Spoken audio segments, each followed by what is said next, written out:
But anyway, so that first one was your next 5 moves, and the first thing is you have to know, who you want to be and what kind of a life you want to live. Too many people, everything for you happens from there. So who you want to be and a life you want to live. I just want to be a Christian pastor. Well, your enemy is the adversary. Choose your enemies wisely. That's your enemy. You know what? I want to go out there and, be the greatest basketball player. Really? Yeah. What level? At the highest level. Well, like what, just to make it into the NBA, or do you want to be all-star, MVP champion?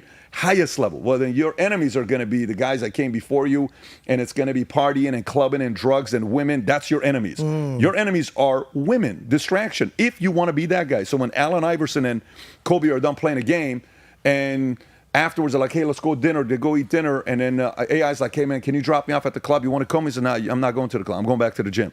AI says, that's what I knew. I'm not Kobe.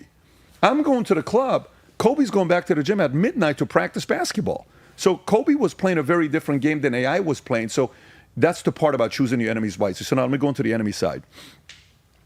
If your vision is big, if you want to do something very, very big in your life, whatever that may be, you want your last name to be a strong legacy last name, you want to raise great kids, you want to go out there and build a business that's multinational, and you're building $1 billion empire, a national business, you want to build a big podcast, you want to build a big show, you want to compete not in the top 1%, but the top 0.1%. Great. You have to be naive to think you're not going to have enemies. Number one, it's absolutely impossible to compete at that level without having enemies, okay? So now, what enemies are not necessary enemies to create? I read this one book where the guy says, sometimes in a company, when you don't know it, sometimes you create unnecessary enemies, meaning somebody is about to quit, okay? And it's not going to work out. You have to learn the art of letting them go gently, okay? The art of letting them go gently does what? It eliminates a future enemy.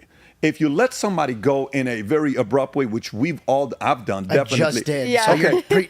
So what happens when you do that? You create an enemy for no reason. You create an enemy, and it's no reason. So by the way, those types of situations, you look at it and you say, man, I shouldn't have done that, okay? Pride got in the way. Ego got in the way. And by the way, it happens to all of us. It happens. It's never going to stop. You ain't never going to be. Look at it as a free throw shoot. You're never going to shoot 100%, but you want to shoot 80%. Like if you're at 50%, go to 60, 70, 80. You want to be around 80%, which means you're going to make the mistakes 20% of the time. So certain enemies in life, I don't want to compete with my kids. That's not my enemy. I don't want to compete with my siblings. That's not my enemy. I don't want to compete with my parents. That's not my enemy. Maybe your parent is a good driver because your father left you, and that's going to be a driver for you. Your name is Tyler Perry, and dad wasn't in the picture. And later on, he shows up when you have all the money in the world, and he says, hey, son, he's like, hey, where were you all this time? How about you buy me a house? And he says, I'll buy you a house, I'll buy you a car, I'll buy you the other stuff with one caveat. What's that? Never call me again. And he does that. That was his driver. That's his enemy, Steve Jobs.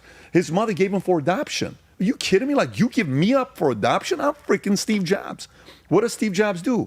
Goes and builds a company that's a $3 trillion company today, where 58% of America uses a tool that he built, and he dies at 56 years old.